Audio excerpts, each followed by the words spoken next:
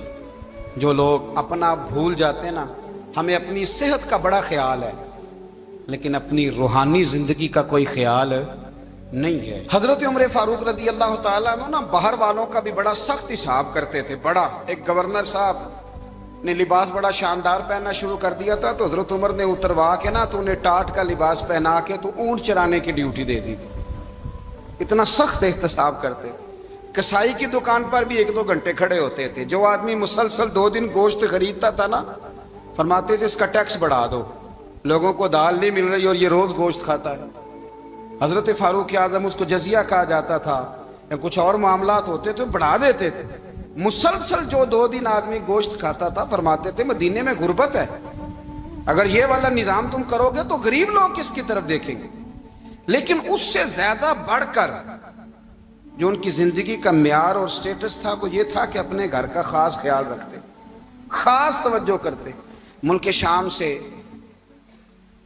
اور ایران سے کچھ لوگ آپ کی خدمت میں آئے تو وہاں سے کچھ کنیزیں بھی آئیں، ان کے بادشاہ کا پیغام لے کے۔ شاہ ایران کی کنیز کو ملکہ نے کہا کہ نا حضرت عمر کی زوجہ کو دیکھ کے آنا ذرا کس طرح کی۔ ہمارے ملک میں کیا کہتے ہیں، خاتون اول، باقی سارے دووں میں خاتون اول، ذرا خاتون اول کو دیکھ کے آنا۔ تو وہ جب آئی نا گھر میں ملنے تو کہا کہ مجھے میری ملکہ نے کہا تھا کہ عمر کی زوجہ سے، اہلیہ سے ملاقات کر کے آنا۔ تو حضرت عمر کی اہلیہ نے نا ایک جوڑا کپڑوں کا دے دیا ملکہ کے لیے اور ایک خوشبو کی شیشی دے دی۔ اب جب وہ تحفے وہاں گئے تو اس ملکہ نے نا کچھ سونے کا سامان بھیجا، کچھ زیورات بھیجے، کچھ تحائف بھیجے۔ جب حضرت عمر کے گھر آئے نا، وہ خادم لے کے آیا، اس نے کہا جی آپ کی اہلیہ نے تحفے بھیجے تھے، تو جواب میں شاہ ایران کی بیوی نے، یہاں جس ملک کا وہ سفیر تھا، انہوں نے بھی یہ بھیجے ہیں۔ تو حضرت عمر فاروق نا وہ تحفے لے کے گھر گئے تو جا کے کہنے لگے اپنی اہلیہ سے، یہ تو کب سے تحفے تحائف بھیجنے لگ گئی ہے، یہ کب سے نظام شروع ہو گیا؟ تو کہ حضور تحفہ دینا لینا تو ٹھیک ہے، سنت ہے، محبت بڑھتی ہے، تو یہ کوئی قباحت نہیں، اور میں نے اپنی ذاتی استعمال کے لیے جو چیزیں رکھی تھی وہ میں نے دی ہیں۔ تو حضرت عمر فاروق رضی اللہ تعالیٰ عنہ فرمانے لگے ہم نے کسی ملک کے ساتھ اور اس کے بادشاہ کے ساتھ ذاتی تعلق نہیں بنانا، تعلق جو بھی بنے گا رسول اللہ کے دین کی برکت سے بنے گا۔ ذاتی رشتے نہیں ہم نے قائم کرنے، ذاتی۔ آپ کے ملک کی جو ایئر لائن جس کا ہر سال خسارے کا ڈنڈورا پیٹا جاتا ہے نا، وہ ہمارے بادشاہ صاحب اور صدر صاحب اگر غیر ملکیوں کو گھوڑا کبھی بھیجنا ہو نا، گھوڑا، تو پورا ایک جہاز گھوڑا لے کے تحفے میں جاتا ہے، پورا جہاز غریب قوم کا یہ سرمایہ۔ اور قوم بڑی بادشاہ ہے، لائنوں میں لگ کے ووٹ دیتی ہے۔ 2 کام ہمیشہ لائن میں لگ کے کرنے، ایک بل لائن میں لگ کے جمع کرانا ہے اور ایک ووٹ لائن میں لگ کے، تاکہ پھر پورے 5 سال لائن میں ہی لگے رہیں۔ مرضی سے آپ ووٹ دینا، پر جو بات درست ہے اس کو سنو۔ حضرت عمر فاروق رضی اللہ تعالیٰ عنہ نے اپنی اہلیہ سے پوچھا کتنے کا تھا وہ تیرا جوڑا اور خوشبو کی شیشی؟ انہوں نے کہا 3 دینار کی۔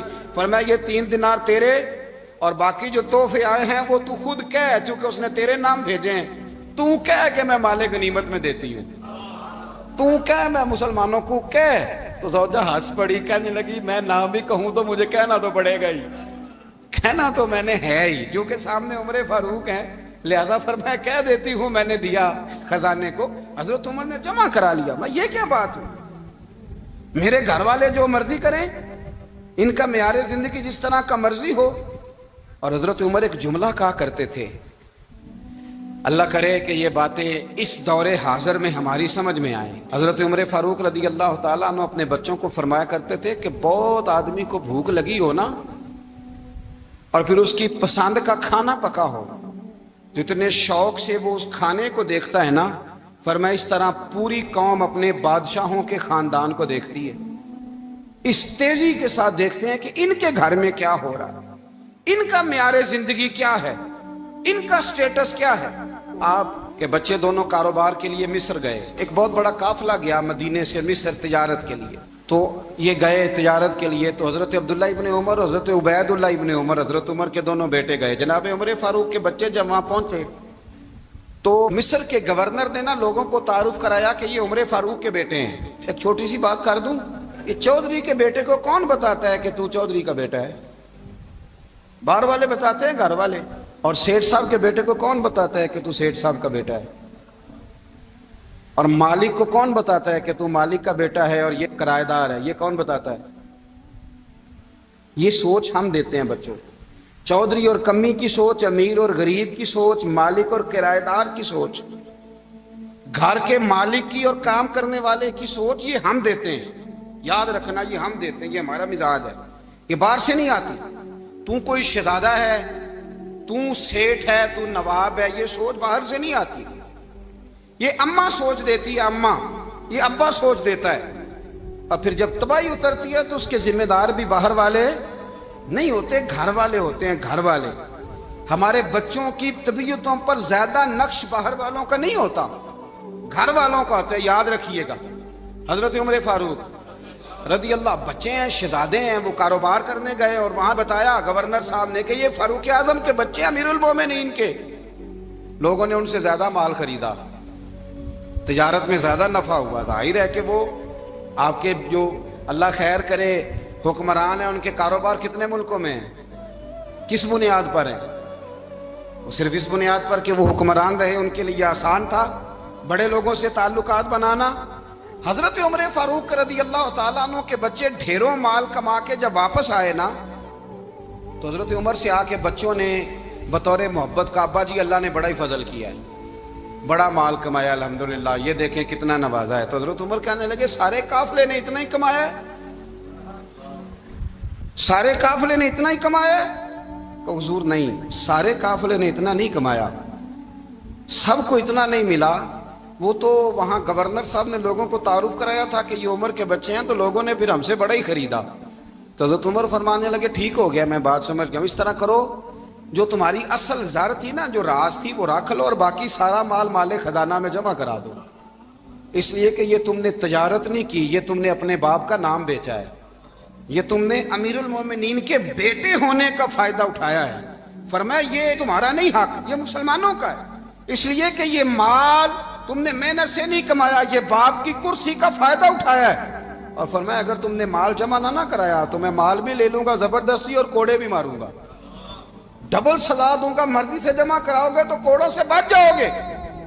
بڑے بیٹے نے تو جمع کرا دیا، تو چھوٹا تھوڑا پریشان ہوا.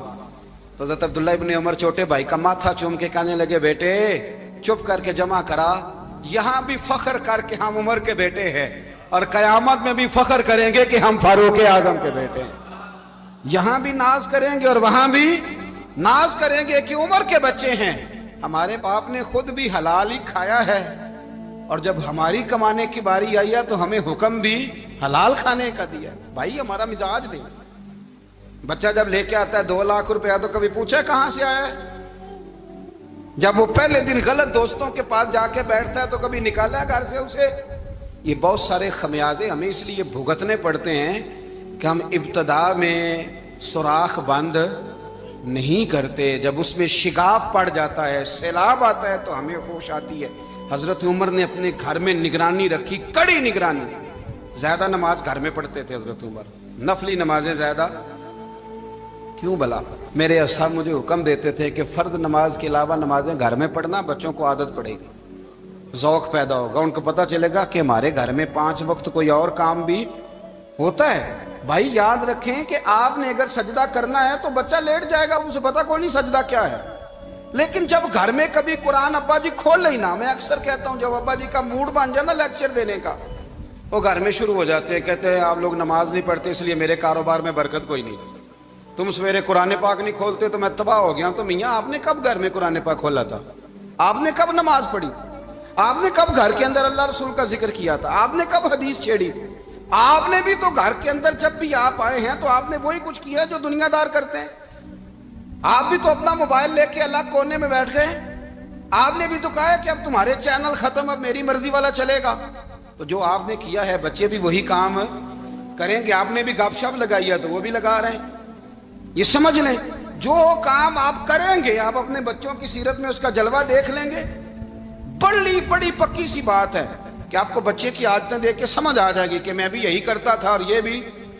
حضرت عمر فاروق رضی اللہ تعالیٰ عنہ وصال فرما گئے تو آپ کے وصال کے بعد حضرت عثمان غنی رضی اللہ تعالیٰ عنہ نے آپ کی ایک بیوہ سے نکاح کیا، حضرت عمر کی ایک بیوہ سے۔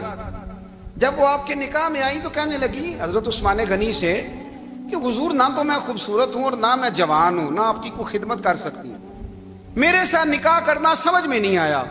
کیا شاندار جواب دیا حضرت عثمان غنی نے، کیا خوبصورت جواب دیا۔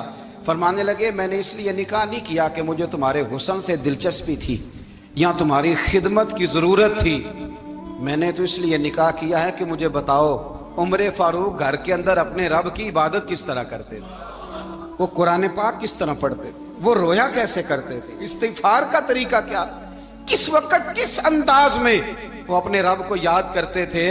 اس لیے کہ عمر کئی دفعہ گھر سے آتا تھا تو میں اس کے چہرے پر نور دیکھا کرتا تھا، میں روشنی دیکھتا تھا، ایک معیار دیکھتا تھا۔ نکاح اس لیے کیا ہے کہ مجھے عمر کی جو گھر کے اندر کی عبادت ہے اس سے آگاہ کرو، تاکہ عثمان غنی بھی چاہتے ہیں اس طرح کے عمل کرو جس طرح کہ عمر فاروق کر کے گئے ہیں۔ بھائی جب تک ہم اپنے گھر میں وہ توجہ نہیں دیں گے، وہ مزاج دیکھیں نا، ہمارے گھروں میں جب نقشہ پاس ہوتا ہے تو ٹی وی لان بھی اس میں ہوتا ہے، ڈرائنگ روم بھی ہوتا ہے، نماز کی جگہ بھی ہوتی ہے نقشے میں۔ صحابہ جب گھر بناتے تھے تو ایک مسجد بیت کا نقشہ پاس کرتے تھے، ذہن میں رکھتے تھے کہ یہ کونا نماز کے لیے، وہاں جوتے لے کے کوئی نہیں جائے گا، وہاں نماز پڑھی جاتی تھی، عورتیں وہاں اعتکاف کرتی تھی۔ ٹی وی لان تو آ گیا ہے اور گھر کے اندر ٹی وی رکھنے کے لیے تو ایک کمرہ الگ سے بنا دیا گیا ہے، اور اب جو نئے نقشے پاس ہو رہے ہیں اس کے اندر گھروں کے اندر جگہ بنائی گئی ہے جہاں کمپیوٹر رکھے جائیں، اور بچوں کے لیے وائرنگ ہوگی نیچے تاکہ انہیں کوئی مشکل درپیش نہ ہو۔ یہ ساری چیزیں ہم نے نہانے کے لیے گھروں کے اندر اتنے اتنے بڑے واش روم بنائے ہیں کہ لگتا یہ ہے کہ سوائے نہانے کے اور کام ہی نہیں کوئی گھر میں ہوگا، ہر چیز آ گئی، پر اللہ کرے کوئی تفسیر بھی ٹیبل پہ پڑی نظر آئے، کوئی حدیث کی کتاب بھی ٹیبل پہ پڑی نظر آئے۔ اللہ کرے کہ جس طرح ابا لطیفہ سن کے آتا ہے تو جب تک سنا نہ لے اسے ہضم نہیں ہوتا، اللہ کرے کہ وہ جمعے میں بیان سن کے جائے تو اس کا بھی دل کرے میں اپنے بچوں کو سناؤں، وہ نبی پاک کی کوئی حدیث کہیں سے سنے تو گھر جا کے سنائے۔ جب تک یہ معیار نہیں بنتا آپ کیسے توقع کرتے ہیں کہ گھر کے اندر اللہ کی رحمتیں نازل ہوں گی؟ آپ یہ کیسے توقع کرتے ہیں کہ گھر کے اندر وہ معیار اور وہ مزاج بنے گا؟ حضرت عمر فاروق نے ذاتی زندگی پر جو توجہ دی، گھر والوں کے معیار پر جو توجہ دی حضرت عمر فاروق رضی اللہ تعالیٰ عنہ نے، وہ بھی بڑی دیدنی ہے۔ حضرت ابو موسیٰ اشعری کو نا آپ نے وزیر خزانہ بنایا تھا، تو حضرت ابو موسیٰ اشعری کہتے ہیں کہ حضرت عمر کو شیخ خزانے میں رہنے تو دیتے نہیں تھے۔ ایک دن نا میں صفائی کر رہا تھا اس کمرے کی جس میں خزانہ رہتا تھا۔ ہمارے تو ملک میں جو جاتا ہے وہ صفائی کر کے ہی جاتا ہے، اللہ خیر کرے، اور خیر معیار بدلتا ہے۔ جو پچھلی حکومت ہوتی ہے وہ قرضہ اٹھاتی ہے، وہ باہر سے جاتی ہے تو قرضہ لے کے آتی ہے، اور جو نہیں آتی ہے وہ کہتی ہے ہمیں پیکج مل گیا ہے، وہ قرضہ نہیں اٹھاتے۔ ان کو کیا ملتا ہے؟ یعنی پچھلی نے قرضہ لیا تھا اور ہم نے، واہ جی واہ کیا خوبصورت انداز ہے، اس کا نام بدل کے نا، انہوں نے قرضہ لیا تھا اور ہم نے، میں کہا بڑے شاندار سیانے بندے ہو گئی۔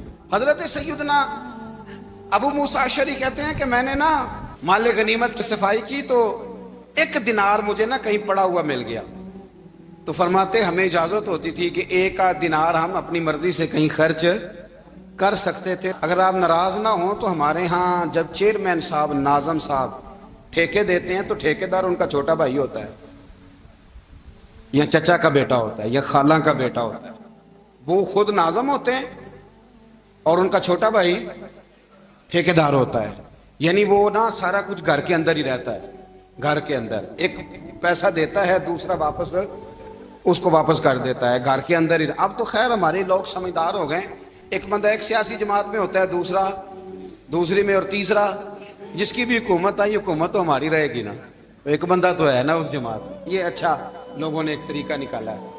تو حضرت عمر کے بیٹے گزر رہا تھا تو حضرت ابو موسیٰ اشعری کہتے ہیں میں نے صفائی کی تو ایک دینار نکلا، تو میں نے وہ ایک دینار نا حضرت عمر کے بیٹے کو دے دیا۔ میں نے کہا لو بیٹا اپنے چچا کی طرف سے تحفہ، اور گھر جا کے انہوں نے حضرت عمر کو بتایا کہ چچا نے پیسے دیے ہیں، چھوٹے بچے تھے۔ حضرت عمر نے حضرت ابو موسیٰ اشعری کو بلا لیا اور بلا کے فرمانے لگے میں تو تمہیں اپنا دوست جانتا تھا اور تو نے میری اولاد کو ہی دنیا دار بنانا شروع کر دیا۔ میرے بچوں کو تم نے دنیا دار پیسوں پہ لگانا شروع کر دیا، میں تو تمہیں یار سمجھتا تھا۔ فرمایا تمہیں چاہیے تھا میرے بیٹے کو نصیحت کرتے